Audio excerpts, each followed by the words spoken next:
Hello, my name is Goel, and my TPSP project is on how one can minimize the effects of an earthquake. Before we begin, here's a brief explanation of why earthquakes occur. Earthquakes happen due to movement of tectonic plates, caused by convection currents in the Earth's mantle. Within the mantle, hot, molten rock rises while the cooler rock sinks. Soon the cooler rocks heat up and the hotter rocks cool down,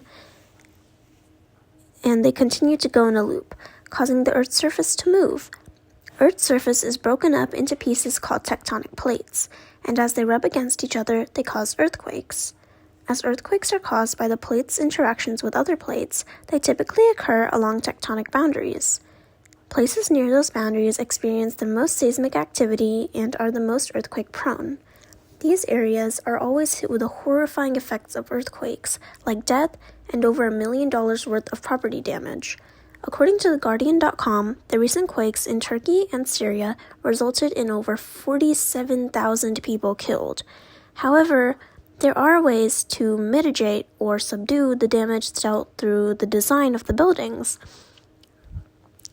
Adding steel cross-shape braces can, as newsroom.posco.com mentions, transfer the force of seismic waves back down to the ground instead of letting the building take the hit. For some extra reinforcement, one could add additional horizontal and vertical walls that stiffen up the building's frame, making it less likely to sway. Base isolation is another great way to keep buildings and their inhabitants safe as well. This involves separating the building from its foundation by placing shock absorbers under it, which will absorb the energy from the earthquake, so less actually hits the building itself. Here is a small demonstration of these designs put into use. As you can see, one house is weak and doesn't have any of the features I'd previously mentioned.